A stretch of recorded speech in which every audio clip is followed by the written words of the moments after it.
ini kita akan membahas beberapa agenda, mudah-mudahan waktunya memadai karena waktu Anda untuk melaksanakan tahap terakhir PKPA tinggal beberapa minggu lagi. Jadi pada sore hari ini saya rencanakan akan membahas sedikit lanjutan dari Permenkes yang sudah kita bahas pada minggu lalu, tetapi lebih skematis ya. Jadi slide-nya sudah saya siapkan. Tinggal nanti rekaman video spesifik untuk ini nanti saya akan berikan. Kemudian kedua berkaitan dengan penggunaan antimikroba, ya baik di rumah sakit Esnawan ataupun di rumah sakit Saanin. Dalam tugas yang saya berikan tadi siang di YouTube, saya minta untuk mengevaluasi ya top 10 antibiotik yang paling banyak digunakan di kedua rumah sakit ini apa. Kemudian top 10 psikotropik yang paling banyak digunakan. Ya, jadi walaupun rumah sakit Esnawan bukan rumah sakit jiwa, tetapi tentunya ada obat-obat golongan psikotropik yang juga banyak digunakan di rumah sakit Esnawan. Jadi nanti dilakukan desk study, review, dan nanti dilaporkan. Ya, karena saya ingin supaya Anda bisa mengetahui bagaimana manajemen obat-obat psikotropik itu di rumah sakit, ya, dan juga pengelolaan penggunaan antibiotik di kedua rumah sakit tersebut. Tadi sore sudah saya sampaikan ada rencana juga kita akan membicarakan mengenai pemberian obat kepada pasien, apakah itu unit dosing ataupun once daily dosing, dan juga komite farmasi dan terapi. Tetapi mungkin mengenai komite farmasi dan terapi kita akan bahas minggu depan. Ya, jadi hari ini kita akan bahas 3 topik mengenai antimikroba, karena ini berkaitan dengan multi resistance yang banyak terjadi di rumah sakit karena salah kelola dan penggunaan antibiotik. Kemudian mengenai unit dosing, dan juga mengenai peraturan Menteri Kesehatan yang sudah kita bahas sedikit minggu lalu, tetapi kita lebih bahas komprehensif pada sore hari ini. Ya. Saya sudah di setel untuk bisa sharing screen.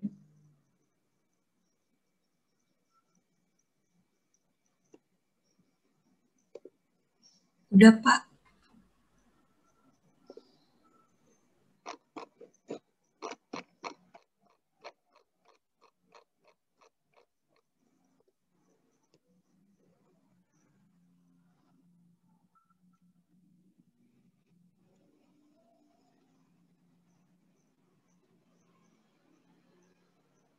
Ini di mana nih?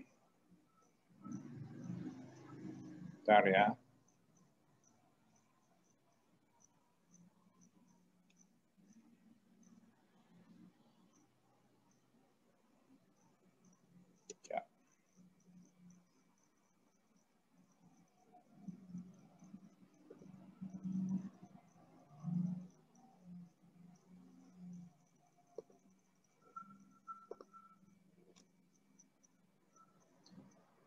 Sudah kelihatan?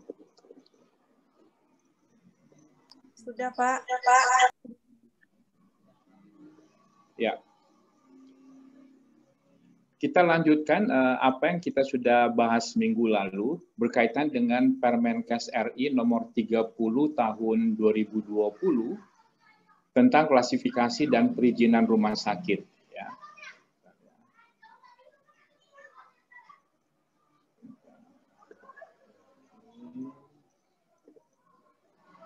Oke. Ini berkaitan dengan klasifikasi rumah sakit ya, untuk Anda sebagai peserta PKPA rumah sakit. Ya. Slide-nya sudah berubah belum? Sudah ya? Siap, halo? Sudah, Pak. Oke. PKPA, praktek kerja profesi apoteker di rumah sakit. Ya. Sesuai dengan Permenkes RI nomor 30 tahun 2020, rumah sakit adalah institusi pelayanan kesehatan yang menyelenggarakan pelayanan kesehatan perorangan secara paripurna, yang menyediakan pelayanan rawat inap, rawat jalan, dan gawat darurat. Jadi ada 3 seksi utama di sini. Yang pertama adalah rawat inap, rawat jalan, gawat darurat. Tentunya di Rumah Sakit Esnawan ataupun di Sanin ada gawat darurat ya. Di Sanin ada gawat darurat kan? Ada, Pak. Ya, jadi nanti dilihat bagaimana kalau fungsi rawat inap pasti, rawat jalan pasti, tetapi mungkin kalau di Rumah Sakit Esnawan traffic ataupun aktivitas gawat daruratnya lebih intens, ya, lebih banyak dibandingkan dengan Rumah Sakit Jiwa Sanin, ya. Oke. Rumah sakit dapat didirikan oleh pemerintah pusat, ya, pemerintah daerah, Pemda, dan juga oleh swasta. Ya. Jadi ada 3 institusi, pemerintah pusat, pemerintah daerah, dan swasta. Kedua rumah sakit yang Anda PKPA adalah tergolong di dalam rumah sakit pemerintah. Saya nggak tahu apakah rumah sakit Esnawan itu termasuk pemerintah pusat atau bagaimana, nanti Anda yang justifikasi ya, minta informasi apakah Rumah Sakit Jiwa HB Sanin itu Pemda punya atau pemerintah pusat punya? Anda sudah tahu belum? Ya. Ya, nanti dipertegas ya apakah kedua rumah sakit ini tergolong di dalam rumah sakit yang didirikan oleh pemerintah pusat, pemerintah daerah atau swasta, sehingga Anda tahu klasifikasi yang jelas ya. Rumah sakit yang didirikan oleh pemerintah pusat dan pemerintah daerah ini harus berbentuk unit pelaksana teknis ya dari instansi yang bertugas di bidang kesehatan atau ya instansi tertentu dengan pengelolaan Badan Layanan Umum BLU atau Badan Layanan Umum Daerah sesuai dengan ketentuan peraturan perundang-undangan. Ya. Rumah sakit yang didirikan oleh swasta harus berbentuk badan hukum yang kegiatan usahanya bergerak di bidang perumah sakitan. Badan hukum ini dapat berupa badan hukum yang bersifat nirlaba, jadi bukan profit oriented, atau badan hukum dengan tujuan profit dalam bentuk PT ataupun persero. Ya. Jadi nanti Anda bisa mengklasifikasikan apakah rumah sakit yang Anda lakukan PKPA itu termasuk di mana. Oke, slide-nya bergerak sesuai ya, sesuai dengan apa yang saya sampaikan ya. Kasih tahu kalau misalnya rumah sakit yang saya bahas, tetapi slide-nya agak berbeda. Ya. Rumah sakit ini dapat berbentuk rumah sakit statis, rumah sakit bergerak, atau rumah sakit lapangan. Ya, jadi ada 3 tipe rumah sakit. Kedua rumah sakit yang Anda tempati adalah rumah sakit yang sifatnya statis. Oke. Rumah sakit statis merupakan rumah sakit yang didirikan di suatu lokasi dan bersifat permanen untuk jangka waktu yang lama dalam menyelenggarakan pelayanan kesehatan perorangan secara paripurna yang menyediakan pelayanan seperti yang saya sampaikan tadi, rawat inap, ya, rawat jalan, dan kegawat daruratan. Ini rumah sakit statis. Ya.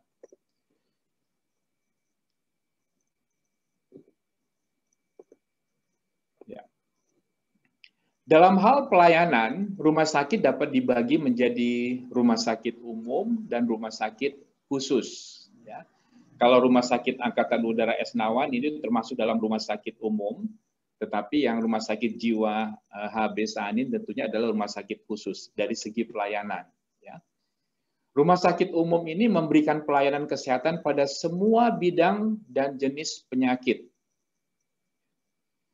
Pelayanan kesehatan yang diberikan oleh rumah sakit umum paling sedikit terdiri atas pelayanan medik dan penunjang medik, kemudian pelayanan keperawatan dan kebidanan, dan pelayanan non-medik. Jadi ada 3 kelompok besar, pelayanan medik dan penunjang medik, pelayanan keperawatan dan kebidanan, serta pelayanan non-medik. Pelayanan farmasi termasuk di dalam pelayanan non-medik. Ya. Jadi ini ada pelayanan medik dan penunjang medik terdiri atas pelayanan medik umum, pelayanan medik spesialis, dan pelayanan medik subspesialis. Ini dalam kelompok pelayanan medik. Ya. Pelayanan medik umum ini berupa pelayanan medik dasar. Ya. Pelayanan medik spesialis berupa pelayanan medik spesialis dasar dan pelayanan medik spesialis yang lain. Oke.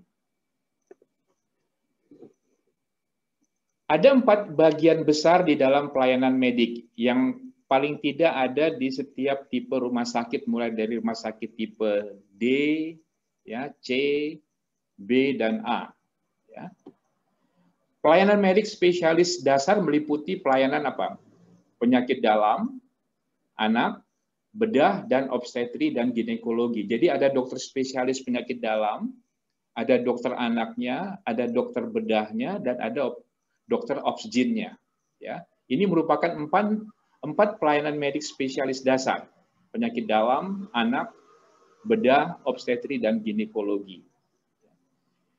Pelayanan medik subspesialis berupa pelayanan medik subspesialis dasar dan pelayanan medik super atau subspesialis lain. Jadi ada spesialis, ada subspesialis lagi.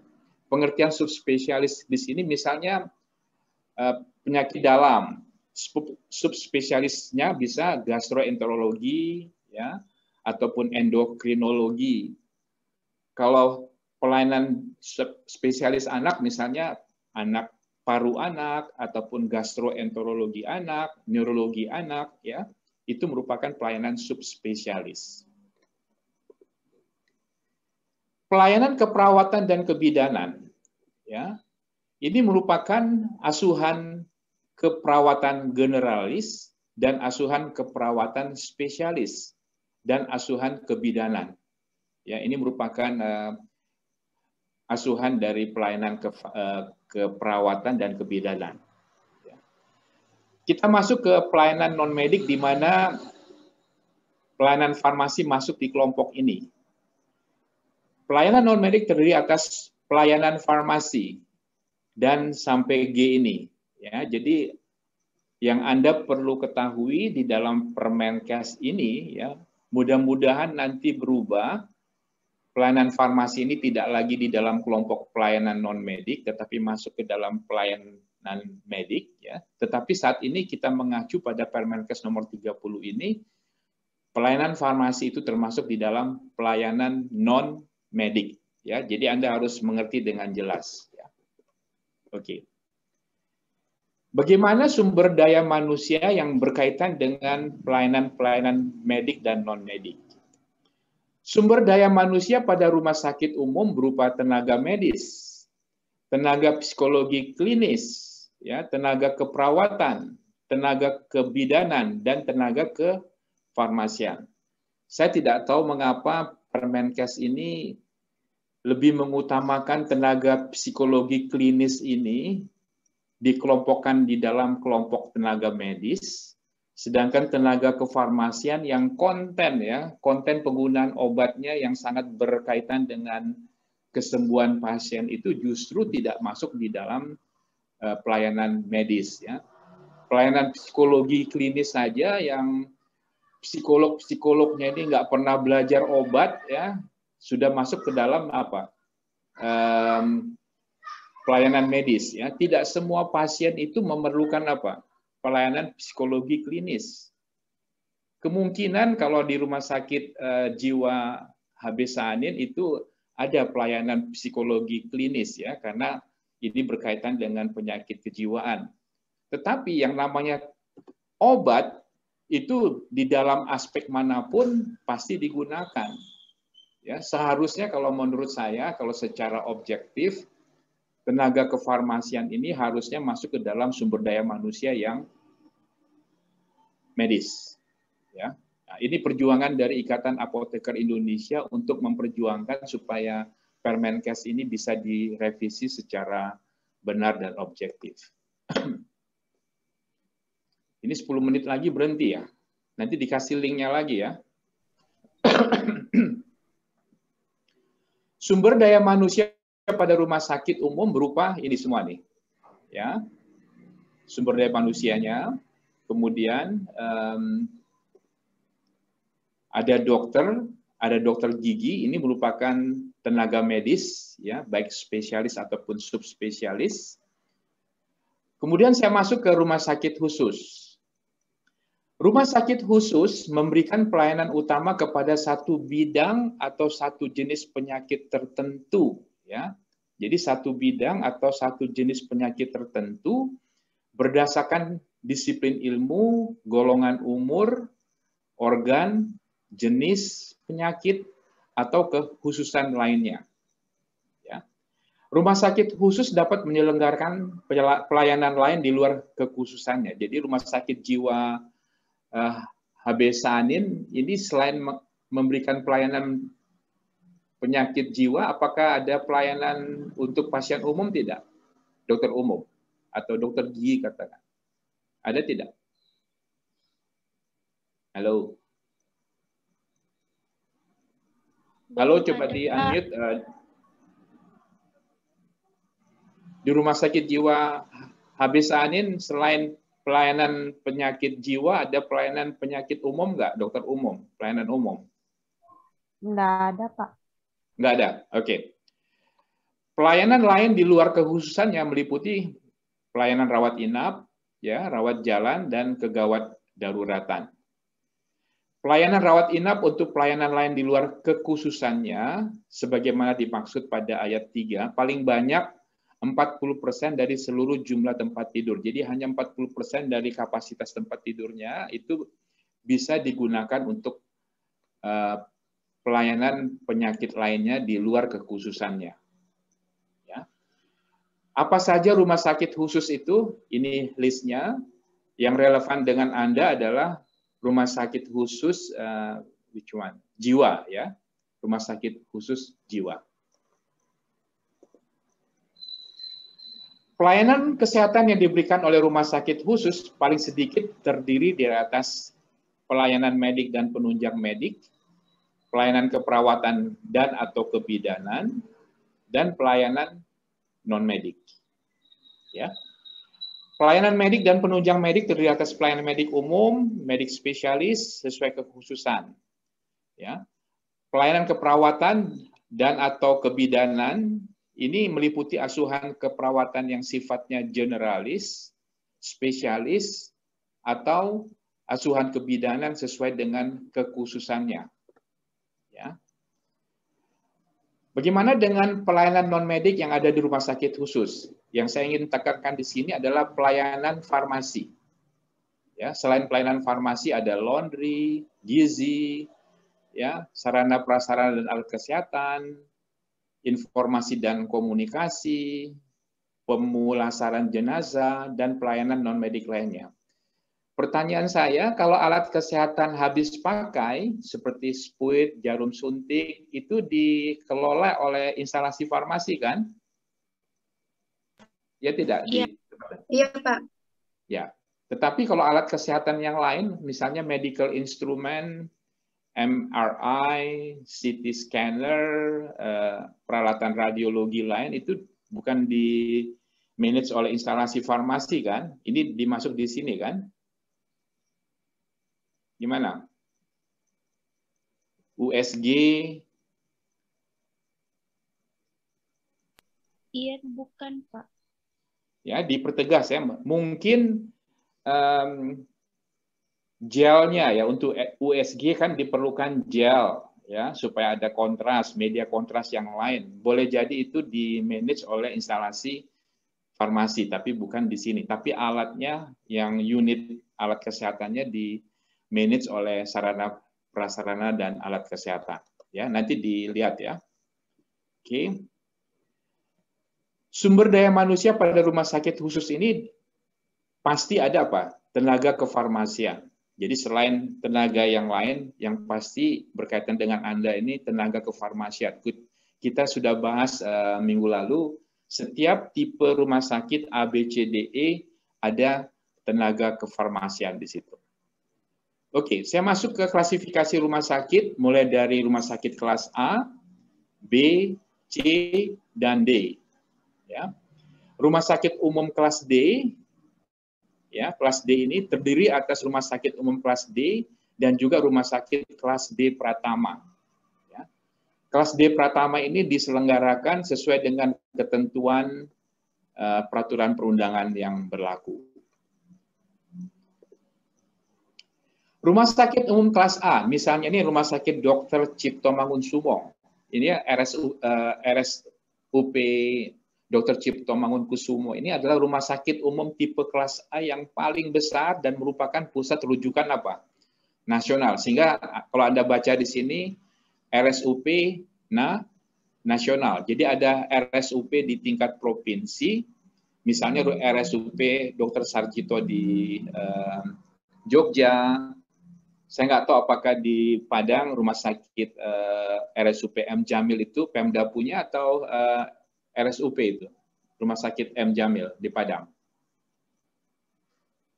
Kurang tahu, Pak.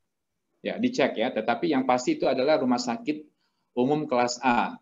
Ya, memiliki jumlah tempat tidur paling sedikit 250 buah. Ya, ini rumah sakit tipe kelas A. Kelas B 200 buah. Ya. Kalau kelas C 100 buah tempat tidur. Dan yang paling kecil rumah sakit umum kelas D ini 50 buah. Ya. Kalau kemarin Anda sebut RS Angkatan Udara Esnawan itu rumah sakit umum kelas B, sedangkan HB Saanin itu rumah sakit khusus jiwa kelas B. Ya. Nah, rumah sakit khusus kelas A ini 100, rumah sakit khusus kelas B 75 tempat tidur, kelas C 25. Jadi tidak ada rumah sakit khusus kelas D. Jadi yang paling kecil adalah rumah sakit khusus kelas C, ini paling tidak memiliki 25 tempat tidur. Oke. Penyelenggaraan. Setiap rumah sakit harus menyelenggarakan pelayanan rawat inap, rawat jalan, dan kegawat daruratan. Ya. Dalam menyelenggarakan pelayanan rawat inap rumah sakit harus memiliki jumlah tempat tidur perawatan kelas 3. Ya, kelas 3 itu paling tidak 30% ya, dari seluruh tempat tidur. Ya, jadi kalau tadi rumah sakit kelas A kan ada 750 atau 1000 tadi. 250 ya. Maka 30% dari 250 ini berarti 75 tempat tidur itu minimum dialokasikan untuk apa? Kelas 3 ya, kelas yang paling rendah. Ya. Mana tadi? Ya, 30%. Oke. Unit transfusi darah. Tidak semua rumah sakit memiliki unit transfusi darah. Rumah sakit milik pemerintah pusat dan Pemda dapat menyelenggarakan unit transfusi darah. Ya, ini harus memiliki izin operasional tertentu. Bagaimana dengan rumah sakit pendidikan? Ya, seperti rumah sakit M Jamil di Padang itu rumah sakit pendidikan. Mungkin rumah sakit jiwa HB Saanin ini juga termasuk rumah sakit pendidikan khusus untuk mereka yang mempelajari spesialisasi jiwa. Saya tidak tahu, nanti Anda bisa cek ya. Rumah sakit dapat ditetapkan menjadi rumah sakit pendidikan setelah memenuhi persyaratan dan standar rumah sakit pendidikan. Ya. Bagaimana dengan penanaman modal asing? Rumah sakit yang didirikan oleh swasta dapat berupa rumah sakit dengan penanaman modal asing atau PMA. Ya, jadi bisa. Setiap rumah sakit harus memiliki peraturan internal dan organisasi yang efektif, efisien, dan akuntabel. Ya, akuntabel. Sesuai dengan peraturan perundang-undangan. Pimpinan rumah sakit tidak boleh merangkap jabatan manajerial di rumah sakit lain. Ya. Pemilik rumah sakit tidak boleh merangkap menjadi kepala atau direktur rumah sakit. Jadi harus lepas dari manajemen. Ya. Slide ini menegaskan kembali yang perlu Anda ketahui, setiap rumah sakit wajib terakreditasi sesuai dengan ketentuan peraturan perundang-undangan. Ya. Jadi termasuk pelayanan farmasi itu juga salah satu aspek yang diakreditasi, sehingga jumlah apoteker dan jumlah tenaga teknis kefarmasian itu sangat mempengaruhi nanti akreditasi yang akan diberikan kepada rumah sakit tertentu. Slide saya berubah sesuai ya. Halo? Iya, Pak. Iya, Pak. Sesuai, Pak. Rumah sakit dapat melakukan pengembangan pelayanan medik, spesialistik, dan subspesialistik sesuai dengan program kesehatan nasional. Ya. Setiap rumah sakit yang telah mendapatkan izin operasional harus terregistrasi di Kementerian Kesehatan melalui aplikasi registrasi online Kementerian Kesehatan sesuai dengan ketentuan peraturan perundang-undangan. Jadi selain terakreditasi, pastinya harus terregistrasi. Ya. Pemberian nama rumah sakit harus memperhatikan nilai dan norma agama, sosial, budaya, dan etika. Jadi nama rumah sakit itu harus sesuai. Ya. Pemberian nama rumah sakit dapat disesuaikan dengan kepemilikan, ya, jenis dan kekhususannya. Misalnya rumah sakit ibu dan anak, rumah sakit khusus THT, ya. Tetapi namanya harus memperhatikan etika. Ya. Oke, ini nggak perlu saya bahas. Nah, pada saat peraturan menteri ini mulai berlaku, ya pada tanggal 14 Januari 2020 yang lalu, maka selain adanya masa transisi selama 1 tahun, peraturan-peraturan berkaitan dengan rumah sakit sebelumnya itu dinyatakan tidak berlaku lagi. Oke. Saya masuk ke pelayanan kefarmasian. Ya. Pelayanan kefarmasian, ini saya perjelas saja ya. Pelayanan farmasi digolongkan sebagai pelayanan non-medik dan ada di setiap kelas rumah sakit umum dan rumah sakit khusus, baik kelas ABCD ataupun ABC untuk rumah sakit khusus. Ya. Tenaga kefarmasian, apoteker sebagai tenaga kefarmasian yang tertinggi di rumah sakit, kemudian tenaga teknis kefarmasian, ya, apakah D3, D4 farmasi. Dan ini ada di setiap kelas rumah sakit umum dan rumah sakit khusus. Ya. Bangunan dan prasarana serta peralatan. Ya. Ada ruang farmasi khusus, ada peralatan di ruang farmasi tersebut, misalnya peralatan timbangan, ya, untuk meracik, ya, untuk mencampur, untuk mengencerkan, itu ada di ruang farmasi. Ya, ada di setiap kelas rumah sakit umum dan rumah sakit khusus. Jadi ada ruang farmasi, ada peralatan di ruang farmasi. Misalnya di puskesmas pun ada apa? Cold storage, ya, untuk menyimpan vaksin, ya, dan serum, karena banyak digunakan pada program imunisasi pada anak. Oke, ini merupakan lahir dari pengulangan tetapi stressing lebih sistematis dari apa yang kita sudah bahas minggu lalu. Ada yang ingin ditanyakan? Halo? Ya, kalau tidak ada, saya masuk ke agenda ke-2.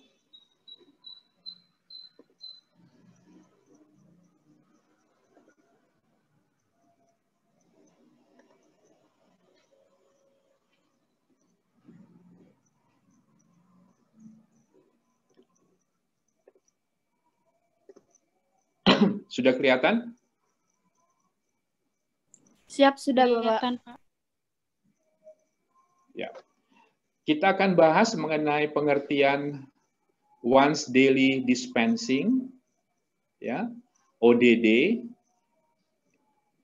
Saya nggak tahu ini apa baku bahasa Indonesianya sudah ada atau belum. Ini pemberian obat sekali sehari ya, jadi once daily dispensing (OD). OD itu kalau Anda membaca resep itu OD itu once daily, once a day biasanya ya, ataupun once daily.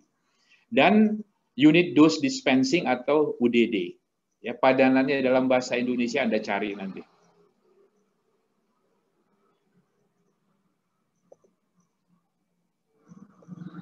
Oke.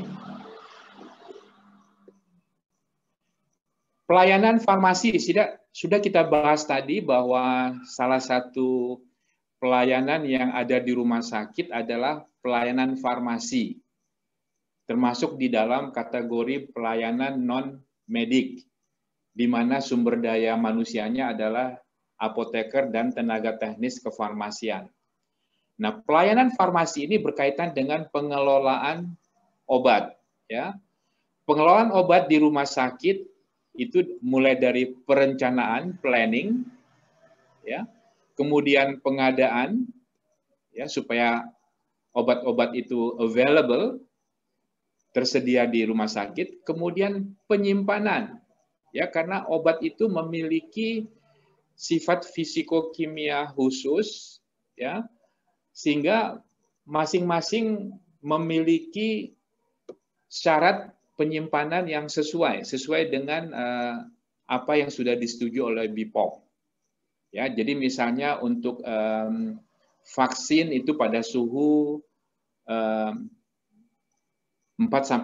derajat Celcius ya, 4 to 8 ya, atau ada yang pada suhu 0 derajat, ada pada suhu di bawah 20, jadi pada air condition, atau ada yang pada suhu kamar tidak apa-apa, jadi tanpa ada air condition. Jadi penyimpanan ini sangat penting agar obat itu bisa bertahan sesuai dengan shelf life-nya. Ya, apakah shelf life-nya itu 2 tahun, 3 tahun, ini sangat ditentukan oleh pada saat obat itu dikembangkan oleh research dan development dari industri farmasinya, kemudian diregistrasikan ke BPOM dan disetujui oleh BPOM. Kemudian distribusi.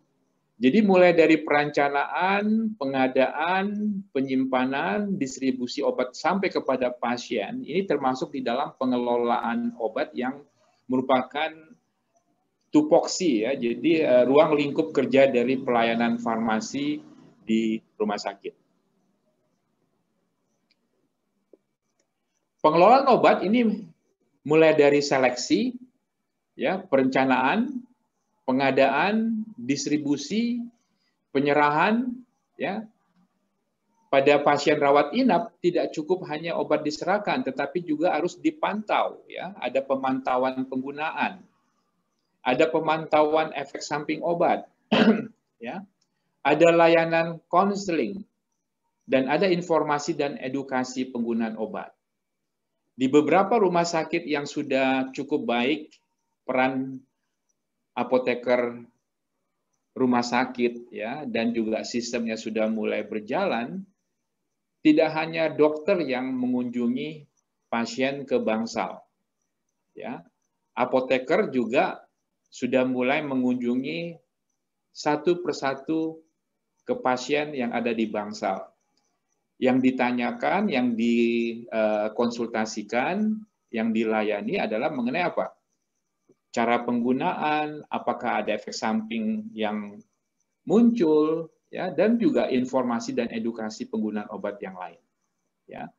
Walaupun kalau Anda tahu di rumah sakit, kalau setiap visit dokter itu mereka mendapatkan apa? Mendapatkan kompensasi, setiap visit itu ada nilainya, nilai konsultasi yang diberikan oleh dokter. Saya nggak tahu apakah untuk apoteker di rumah sakit Esnawan dan Sainin ini, kalau apoteker mengunjungi kepada bangsal di pasien, apakah mereka mendapatkan reward untuk di situ? Ya, oke, ada pertanyaan sampai di sini? Hello? Tidak, Pak. Oke. Ya. Bagaimana flow dari distribusi obat kepada pasien? Ya, ini Anda perlu pahami dengan baik. Mungkin skemanya tidak pas sama, tetapi paling tidak secara umum, ya, mulai dari resep itu ditulis oleh dokter, apakah secara manual, apakah secara online, ya, secara elektronik. Kemudian resep ini dibawa ke depo obat rawat inap, ya, apakah secara online atau juga secara manual. Kemudian di depo obat ini disediakan obatnya, ya, penyediaan obat. Kemudian sebelum obat diserahkan kepada perawat yang nantinya akan diberikan kepada pasien, dicek dulu oleh apoteker, ya. Kemudian setelah dicekking apoteker, barulah obat itu dibawa ke ruangan perawat, karena perawat inilah yang nanti akan memberikan obat itu kepada pasien. Ini adalah flow, ya, mulai dari resep itu ditulis sampai obat itu diberikan kepada pasien. Ya, ini yang perlu Anda pahami nanti.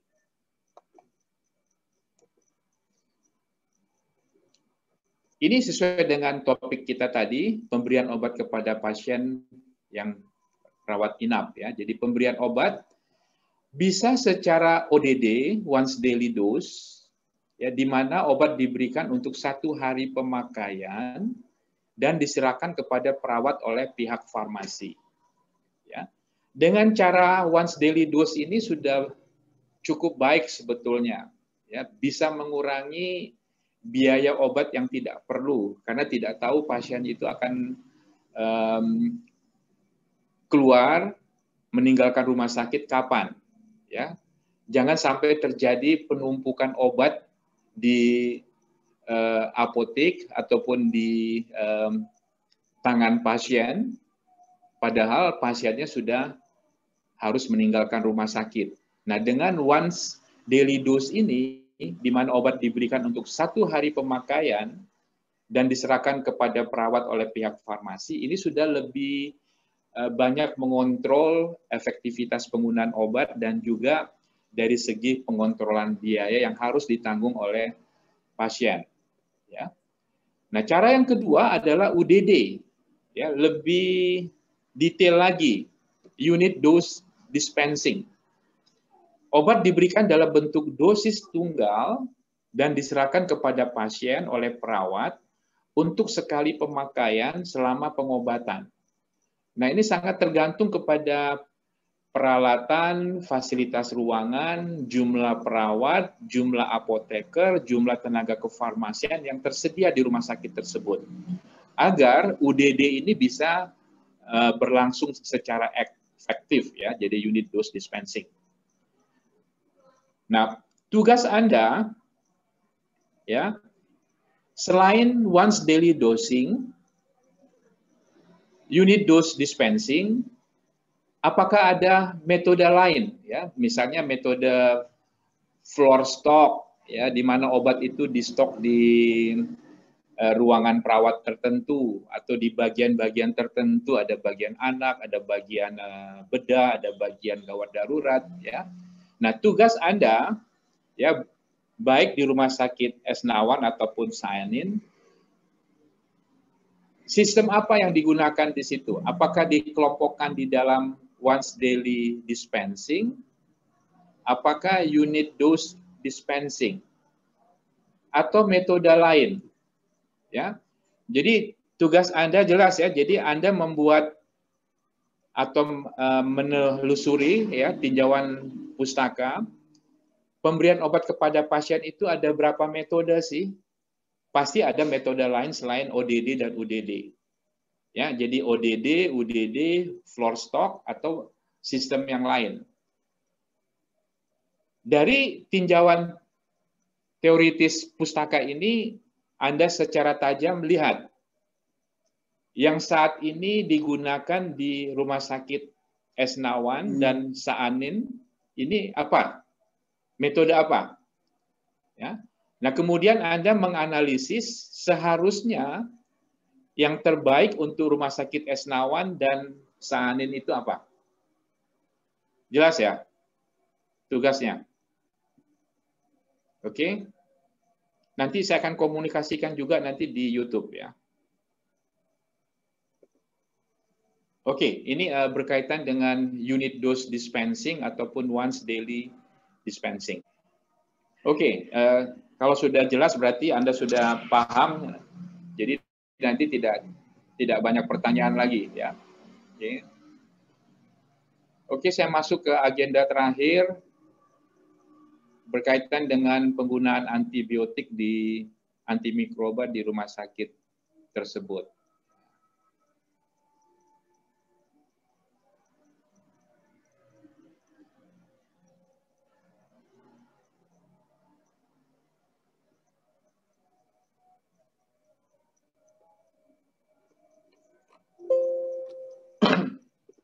Sudah kelihatan full slide-nya? Sudah, Pak. Ya, materi yang spesifik nanti Anda bisa akses ke channel ini ya, ke video ini Antimikroba Part 1, ada di channel Victor Ringo itu ya. Ini saya akan berikan secara ringkas ya. Tujuan diberikan topik ini supaya nanti sebagai pengantar Anda mempelajari mengenai fungsi dan peran Komite Farmasi dan Terapeutik. Ya, tugas Anda minggu depan mempresentasikan struktur organisasi dari Komite Farmasi dan Terapeutik, apa fungsi mereka, ya, protokol-protokol apa yang sudah dikeluarkan oleh Komite Farmasi dan Terapeutik, khususnya mengenai penggunaan antimikroba ya dalam rangka meminimalisir atau mengendalikan terjadinya resistensi di rumah sakit. Ya, karena resistensi antimikroba di rumah sakit ini kalau terjadi ini merupakan tanda atau indikasi bahwa Komite Farmasi dan Terapeutik tidak berfungsi. Ya, gagal di dalam menerapkan fungsi dan peran dari Komite Farmasi dan Terapeutik. Jadi kalau banyak kasus-kasus kematian akibat infeksi oleh karena antimikrobanya tidak efektif lagi, atau kumannya semuanya sudah resisten, ya, ini berarti Komite Farmasi dan Terapeutiknya tidak berfungsi dengan benar. Ya, jadi tugas Anda nanti menjelaskan kepada saya KFT ini peranannya seperti apa dan bagaimana tingkat resistensi kuman terhadap antimikroba yang terjadi di Rumah Sakit Saanin dan Esnawan. Ya. Kalau Anda nggak bertanya berarti tugas ini Anda sudah pahami dengan baik dan benar. Ya, jadi harus dilakukan dengan benar nanti. Critical issues-nya adalah intensitas penggunaan antibiotik relatif tinggi dan irasional, tidak rasional ya. Ini akan berdampak pada resistensi, morbiditas, tingkat penyakit, mortalitas, tingkat kematian, dan ekonomi dan sosial. Dampak ekonominya besar ya. Jadi resistensi, morbiditas dan mortalitas, ekonomi sosial. Ini critical issues-nya. Ya. Resistensi ini bisa terjadi di rumah sakit, ya, kemudian di lingkungan masyarakat. Misalnya contohnya beberapa kuman yang banyak dikenal sudah resisten, Streptococcus pneumonia, Staphylococcus aureus, Escherichia coli, yang terjadi di rumah sakit ataupun di komunitas masyarakat. Ya, itulah sebabnya kalau Anda tidak perlu ke rumah sakit, jangan bermain-main di rumah sakit. Ya, kalau tidak perlu mengunjungi ICU untuk keluarga ataupun sahabat yang sedang dirawat, nggak perlulah. Karena di ICU itu banyak sekali beredar kuman-kuman yang galak, ya, yang resisten, ya, yang merupakan penyebab infeksi nosokomial yang sulit untuk diobati. Jadi kalau tidak perlu mengunjungi rumah sakit, apalagi pasien anak, ya, anak yang sudah datang ke rumah sakit. Ini berkaitan dengan Global Antimicrobial Resistance Program, ya, karena isu ini adalah isu yang global. Jadi kalau di rumah sakit ini tidak dilakukan guidance tertentu, tentunya ini akan memberikan kontribusi terciptanya global antimicrobial resistance. Ya. Kuman resisten yang banyak ditemukan di seluruh dunia, ini MRSA, Methicillin Resistant Staphylococcus aureus. Ya. Jadi susah nih ngobatinnya ini. Kemudian vancomycin yang merupakan antibiotika yang the last resort, ya, pilihan terakhir. Ternyata vancomycin resistant enterococci ini juga sudah banyak ditemukan. Ya, ini obat yang mahal, ya. Ya. Kuman resisten yang banyak ditemukan di seluruh dunia, misalnya penicillin resistant pneumococci, Klebsiella pneumonia yang menghasilkan extended spectrum beta lactamase atau ESBL, Carbapenem resistant Acinetobacter baumannii, dan multiresistant Mycobacterium tuberculosis. Ya, saya tidak akan menanyakan mengenai penanganan pasien TBC di sana karena tidak relevan, ya. Jadi Anda lebih kepada obat-obat yang berkaitan dengan mikroba ini. Ya. Resistensi itu mengikuti deret ukur 2, 4, ya, 2, 4, 16 pangkat 16 berapa? Ya. 2, 4, 16, 136, 1000 sekian. Jadi cepat sekali perkembangan resisten. Sementara penemuan antimikroba baru itu mengikuti deret tambah. 1, 2, 3, 4. Jadi ada gap, ya. Jadi peningkatan resistensi antimikroba itu curam, sementara pengembangan obat baru antimikroba itu landai. Jadi ada gap. Itulah sebabnya antimikroba yang ada saat ini harus digunakan secara benar. Ya. Oleh karena itu, penggunaan antimikroba yang baik dan benar menjadi penting untuk menunjang penggunaan antimikroba yang efektif dan aman. Jadi ada standar precaution yang harus dilaksanakan di rumah sakit. Ya. Oke. Target mikroba itu bisa sebagai antibakteri, ya. Jadi antimikroba yang dikembangkan itu untuk membunuh bakteri, virus, jamur, protozoa ataupun cacing, ya. Jadi ada antibakteri, antivirus, anti jamur, anti protozoa ataupun anti cacing. Jadi mikroba yang lebih besar.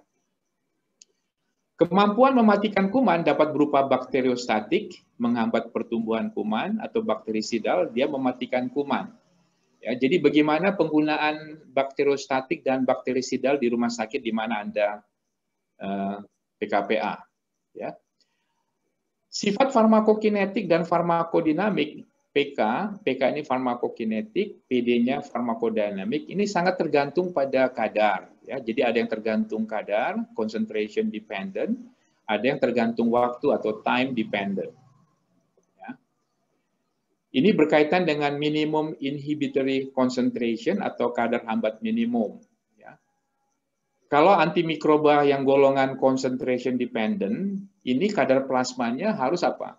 10-12 kali kadar hambat minimum. Ya, bisa diberikan bolus intravena 1-2 kali sehari. Ya, ini mengikuti first order kinetic, tetapi ada juga efek post antibiotic effect. Jadi walaupun antimikrobanya sudah tidak digunakan, masih ada efek post antibiotic effect. Efek sampingnya masih bisa ditoleransi oleh pasien. Contohnya adalah aminoglikosida dan fluorokinolon. Aminoglikosida ini misalnya gentamicin, garamisin. Fluorokinolon ini misalnya ofloxacin, ciprofloxacin, levofloxacin, ya, nanti Anda pelajari. Bagaimana dengan antimikroba yang termasuk time dependent? Efek antibakteri optimal bila waktu kontak dengan kuman itu diperpanjang. Jadi di sini tidak perlu kadar plasma yang tinggi seperti tadi 10-12 kali kadar hambat minimum. Cukup 3-4 kali di atas kadar hambat minimum itu sudah bisa efektif, ya. Dipertahankan minimum 40% dari interval dosis.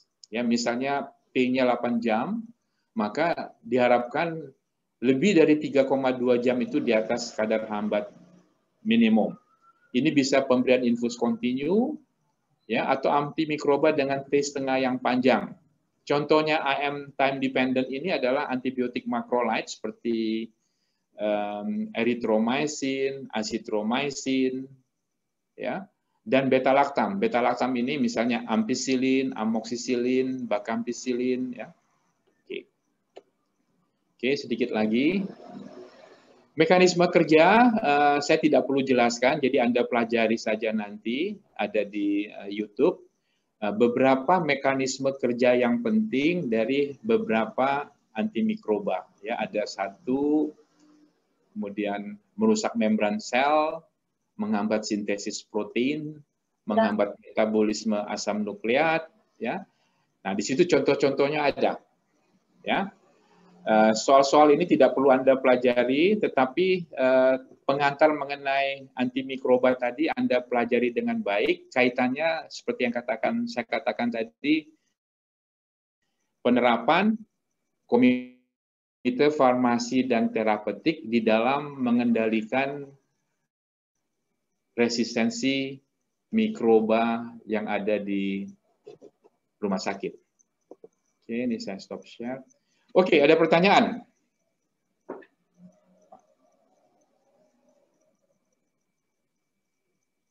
Ada waktu 5 menit, saya berikan kesempatan untuk pertanyaan. Terutama tugas-tugas yang saya berikan tadi, supaya nanti laporannya segera dibuat, minggu depan nanti dipresentasikan.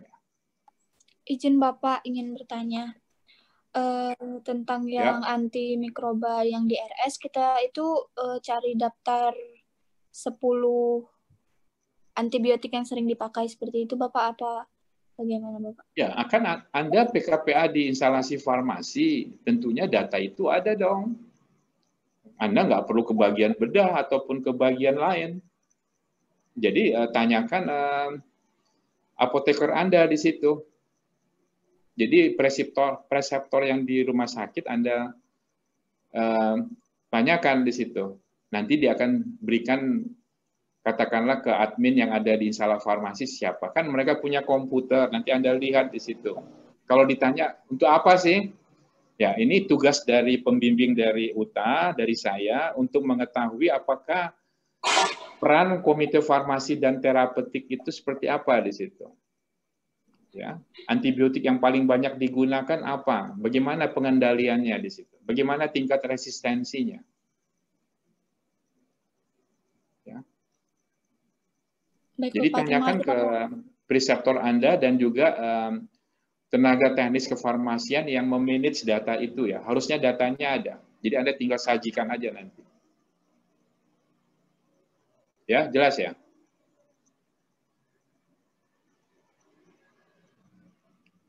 Ada lagi?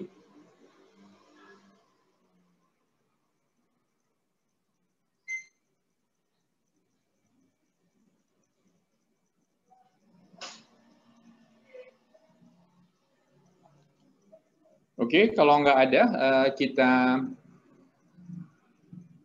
tutup pertemuan konsultasi PKPA Farmasi Rumah Sakit pada sore hari ini. Anda segera kerjakan tugas yang sudah diberikan, kemudian recordingnya segera di edit, ya nanti di-share ke saya supaya nanti saya akan membuat upload videonya dengan baik. Oke, selamat sore, selamat bertugas ya. Salam untuk preseptor yang ada di Asnawan dan di Saanin. Ya, Mas Ali. Baik, Pak. Terima kasih, Pak.